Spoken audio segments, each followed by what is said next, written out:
राज्यात आणि देशभरात सुरू असलेल्या राजकीय घडामोडींवर राज ठाकरे 9 तारखेला भाष्य करणार आहेत. यशवंत किल्लेदार. तयारी जोरात सुरू आहे. राज ठाकरे यांचे सर्व कार्यक्रम भव्य दिव्य असतात. यंदाचा गुढीपाडवा ही भव्य दिव्य असेल. राज ठाकरेंनी काल टीझर आणि ट्विट केलं आहे. त्याप्रमाणे नक्कीच महाराष्ट्राच्या आणि भारताच्या राजकारणात ज्या काही घडामोडी होत आहेत, नक्की काय घडलंय आणि काय घडणार आहे आणि काय घडतंय यावर राज ठाकरे 9ला मनसेची भूमिका मांडतील. त्यांच्या एका वाक्यात ते दडलेलं आहे. नक्की काय घडलं आणि काय घडतंय या वाक्यात प्रश्नाचं उत्तर आहे. 9 तारखेला सर्वांना समजेल. बैठकीत प्रत्येक पदाधिकाऱ्यांनी आपलं मत मांडलं आहे. राज ठाकरे हे जो निर्णय घेतील तो आम्हाला मान्य आहे. राज्यात आणि देशभरात सुरू असलेल्या राजकीय घडामोडींवर राज ठाकरे भाष्य करणार आहेत. खरं तर तयारी तर जोरदार चालू आहे. आचारसंहितेचं थोडंसं त्याच्यावर सावट आहे. तरी देखील तयारी दरवर्षी जी होते त्याहीपेक्षा जास्त अधिक प्रमाणात आम्ही तयारी करतो आहोत. राज ठाकरे साहेबांचे सर्वच कार्यक्रम हे भव्य दिव्य असतात.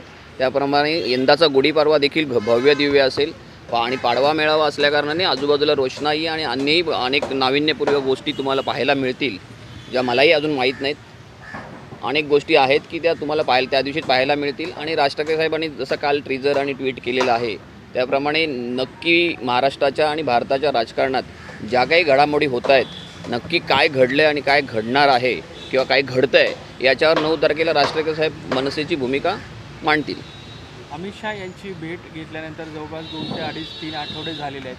पण मनसेचा महायुतीमध्ये समावेश होणार, काय होणार नेमकं हे अद्यापपर्यंत स्पष्ट होत नाही. त्यांच्या एका वाक्यामध्येच ते सगळं दडलेलं आहे की नक्की काय घडलं आणि काय घडतं आहे याच्यावर ते भाष्य करणार आहेत.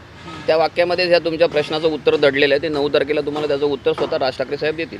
स्थानिक लेवलवरती जे कार्यकर्ते देखील अस्वस्थ पाहायला मिळतं. मुंबईतल्या निवडणुका किंवा महाराष्ट्रातल्या निवडणुका ज्या आहेत, जिथे आम्ही निवडणूक लढवणार आहोत, त्याचा वेळ आहे, त्याला अजून अवकाश आहे.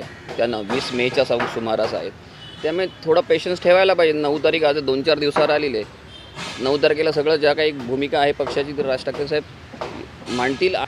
मांडतील आणि मला वाटत नाही की आमचा कार्यकर्ता कुठला पॅनिक आहे वगैरे. चर्चा या समोर येत आहे. नाही, तुम्ही काहीतरी माझ्या उत्तराचा वेगळा अर्थ घेतलेला आहे.